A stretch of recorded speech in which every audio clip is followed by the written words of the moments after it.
They are removing our names from government buildings. It's as if someone wants to erase. We are celebrating 25 years of BET, of excellence. It all began with a whisper, a rumor so outrageous that people first laughed it off. Tyler Perry had tapes. Yes, tapes! At first, everyone brushed it aside. I mean, Tyler Perry? The same man who practically rescued Harry and Meghan back in 2020 when their royal world collapsed? The man who offered them shelter, privacy, and protection from the ruthless paparazzi?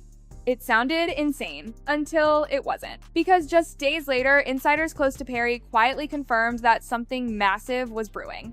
Something that could flip the entire narrative about Harry and Meghan upside down. Whatever was on those mysterious recordings people whispered could change how the world viewed the couple forever. Offered up his Beverly Hills mansion to Meghan and Harry without having ever met them in person. The story broke late on a sleepy Thursday night when Hollywood dozed off, but the internet never does. A headline blazed across entertainment sites. Tyler Perry's private recordings allegedly expose what really happened behind the scenes with Harry and Meghan. That single headline detonated like a bomb. Within hours, hashtags exploded worldwide. Commentators scrambled, TikTok sleuths dissected theories, and every gossip show wanted a piece. Private recordings. The words lingered like smoke.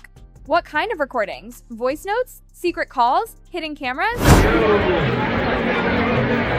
No one knew, but one thing everyone agreed on. Whatever Perry had, it was real. To grasp how explosive this was, you've got to rewind to the moment Harry and Meghan first fled royal life and landed in Los Angeles seeking sanctuary in Tyler Perry's Beverly Hills mansion.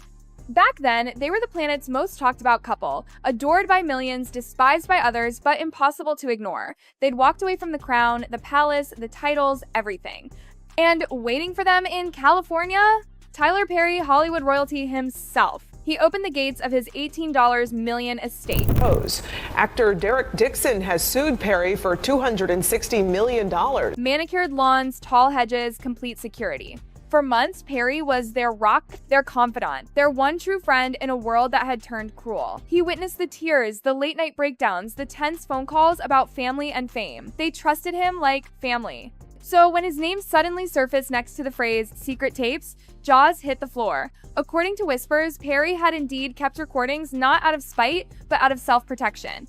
Apparently, some moments inside that mansion had made him deeply uneasy. Tense arguments, emotional storms, heated calls. He never intended to use them. He was just safeguarding himself. But then things changed. After a reported falling out over a failed project, one Perry quietly pulled funding from Meghan, allegedly accused him of turning his back on her. Perry, tired of playing fixer? Drew the line. When the Sussex team later tried to pressure him into clarifying rumors about their marriage, Perry, calm, calculating, always in control, delivered one chilling sentence. "You really don't want me to open that vault." That line became legend, and soon the first snippets of audio leaked online. Chaos followed.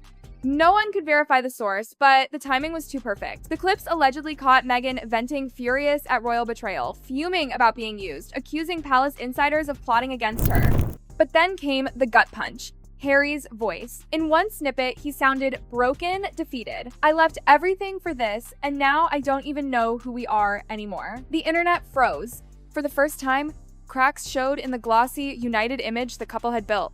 Real or fabricated, it didn't matter, the damage was instant. And the palace? Silent. Strategically, chillingly silent. The tabloids didn't wait for statements, they went wild. Meghan manipulated Harry. Tyler's recordings reveal Harry's cry for help. By dawn, even American media joined in. Late-night hosts cracked jokes that cut deep. The Sussex brand, built on compassion, authenticity, rebirth, began to crumble under its own contradictions. Inside Montecito, tension turned volcanic. Sources described Meghan pacing the house, shouting into her phone, demanding answers. Tyler Perry, the man she once called family, had betrayed her. Harry, on the other hand, was in shock. The one friend who'd sheltered them was now the one burning the bridge. When Perry finally released a statement, it sent chills through Hollywood. "There are things I have witnessed that I will not discuss publicly, but I will always stand by truth." That single line said everything. He didn't deny the tapes, he didn't deny the story, he just positioned himself as the man who'd seen too much. Suddenly, Harry and Meghan's PR machine went into overdrive. Emergency calls to lawyers, PR firms on speed dial. They even considered suing Perry until someone reminded them, suing the man who once gave you refuge? It didn't make you look ungrateful. So Meghan tried another tactic: control the narrative. Friendly outlets published stories portraying her as the victim, but online, people weren't buying it. Comments flooded in. "You used him. He gave you a home and this is how it ends?" And that's when the cruel truth hit hard. Tyler Perry didn't need to destroy Harry and Meghan. They'd already done it themselves. As dawn crept over Montecito, the couple sat in silence, exhausted, surrounded by the distant buzz of helicopters. For once, Harry wasn't angry at the press or the palace. He was angry at himself for believing the illusion. And Meghan? Her eyes were red, her hands trembling, yet behind the pain was calculation, because Meghan Markle never stays down for long. At first, Meghan stayed silent, the kind of silence that roars. Her team scrambled to contain the wildfire, burning across Hollywood and London. Headlines screamed, "Tyler Perry exposes what really are." Her team screamed, hated any 8. Happened in Montecito, inside the secret recordings that could end the Sussex empire. Behind closed doors, she was furious, storming around the mansion, calling it a palace setup. The composed Duchess image vanished, replaced by raw rage and hurt. Harry was stuck in the middle, his loyalty pulled between his wife and the friend who'd once saved them. Then came the worst part. Rumors said the tapes didn't just capture emotional moments, they captured strategy. Private talks where Meghan allegedly discussed rebranding royalty, how to turn the royal narrative into global power. If true, it was devastating. Hollywood went quiet, calls stopped, meetings were postponed, Netflix grew cold. One insider summed it up: "No one wants to be caught in a war between Tyler Perry and the Sussexes." Then Perry struck again, posting a black screen with one line: "Some truths come with consequences." The internet erupted. Was he teasing more tapes? More secrets?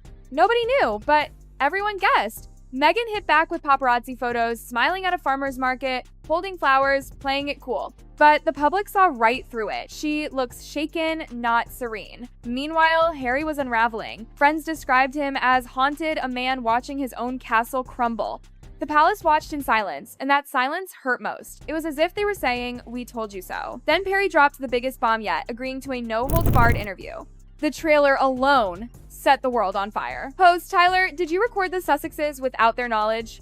I recorded what I had to because I saw something I didn't trust. That sentence hit like lightning. It wasn't just betrayal, it was fear. Maybe behind those California smiles was something darker, something Hollywood had finally caught a glimpse of. Behind the glamour and soft-filtered interviews, the perfect illusion was cracking. The Montecito dream had turned into a Hollywood nightmare. Meghan's team worked overtime, trying to drown the noise, but every move backfired. Perry's interview loomed like a storm. When it finally aired, the fallout was nuclear. Tyler didn't rage or accuse. He spoke calmly, softly, but every word landed like a dagger. He told the world he had once believed in a couple's love story until he saw kindness turned into currency. He never said their names, but he didn't have to. Everyone knew exactly who he meant. Then came the bombshell revelation. Perry admitted he had recorded key conversations not for gossip, but for his own protection. He didn't play them, but he confirmed they existed. That was enough. The world didn't need to hear the tapes. Tyler Perry's word was gold. Social media exploded. Number Tyler tapes. Number Meghan exposed. Number Hollywood reckoning. Celebrities who once defended Meghan went quiet. Oprah didn't post a word. And that silence, it was deafening. Inside Montecito, Meghan's meltdown was the stuff of legend. Staffers whispered she was pacing, crying, calling it betrayal, saying Perry had destroyed her. She demanded statements of support, but phones stayed silent. Her Hollywood circle had vanished overnight. Harry, meanwhile, had gone eerily quiet. Not shouting, not angry, just hollow. He reportedly rewatched their old interviews, realizing how the narrative they'd once controlled now looked like a performance. "I think we burned down our house for nothing," he murmured one night, and those who heard it said it was like watching a man's soul collapse. Meghan, however, wasn't done. She launched a final PR counterattack. Anonymous friends claimed Perry was jealous, that his tapes were edited, that Meghan was the victim of Hollywood elites. But this time, no one believed it. The internet rolled its eyes. Late-night hosts joked, "At this point, Meghan's got more leaks than Buckingham Palace's plumbing." The laughter hurt because this time, it wasn't just jokes, it was rejection. A luxury brand quietly dropped her campaign deal. A streaming platform paused her upcoming project. Invitations stopped coming. Even friends who once posed for selfies in her rose garden now gave polite excuses. Meanwhile, across the Atlantic, the palace stayed silent, serene, almost smug.